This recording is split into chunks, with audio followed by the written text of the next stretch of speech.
Now, we've known each other since 1997. In those days, you were working together with Viktor Klima, who was the Austrian Chancellor, and globalization was the topic of the day, and it had major potential benefits. But if it weren't given some kind of steering, if it weren't guided along certain channels, then it might mean that there would be problems with investments. But here, 15 years ago we were having this debate. Unfortunately, you had the wrong job. Why? Why do I say this? Well, exactly. But there's a big difference between the two of us. You're a charismatic person with a lot of expertise, and you're able to convince and persuade people. There are very few people of your caliber.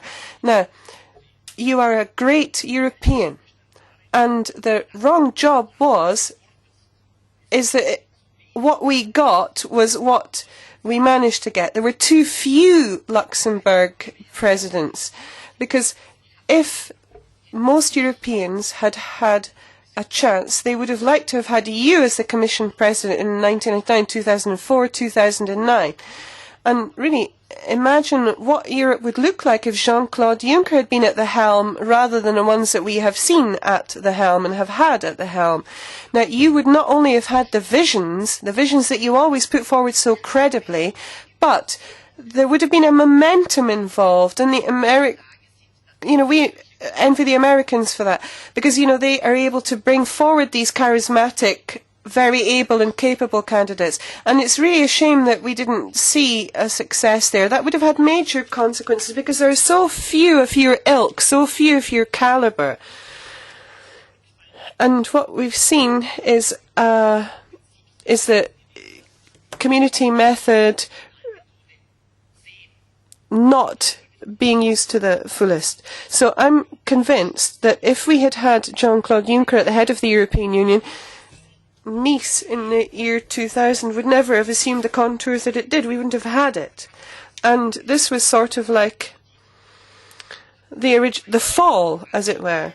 So irrespective of what would have happened and how and when, things would have gone well. And now we've got this whole business of state philosophy and so on, which has been regressing. And here instead we've been talking about club, and you were saying that all new members are welcome, and if you don't want it, then do something else. I mean, we didn't do that. So we have to thank you for a lot, including the fact that we've had a debate about privileges and things that haven't gone well in this House.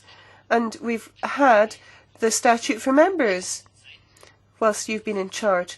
And the debate in the House has been has gone differently as a result. So if we're drawing a balance, you've given us a wonderful presentation today and you've made adjustments. Banks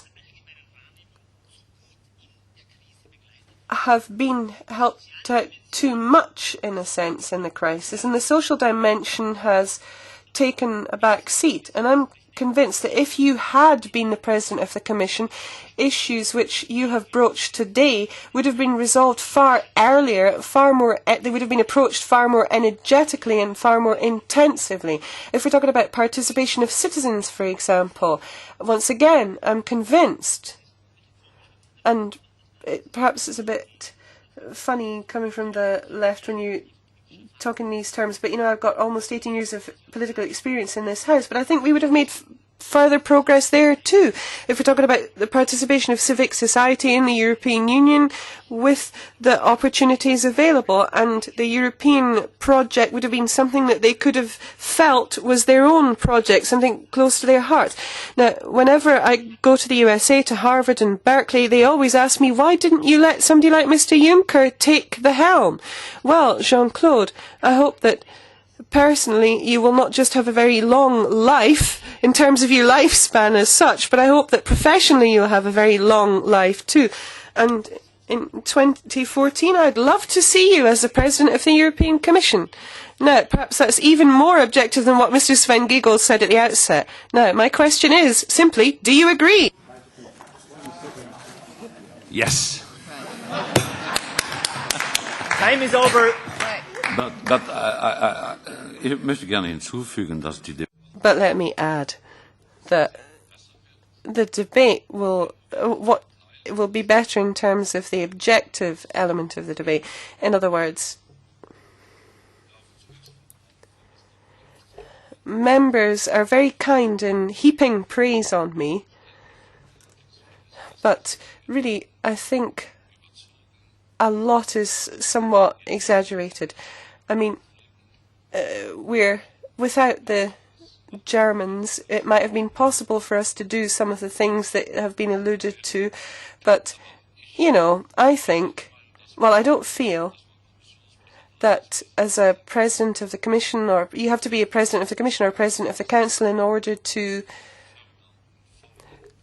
call for certain things to be done in Europe. Heads of national governments, even of small countries, can stand up for Europe, and sometimes they could stand up for that in Brussels. I mean, European policy is not just Mr. Barroso and Mr. Van Rompuy, but European policy is pursued in the national capitals. I mean, that is the task of political parties, and I'll certainly be thinking along those lines. I think that Europe won't progress considerably further unless people start thinking along similar lines to the way I think.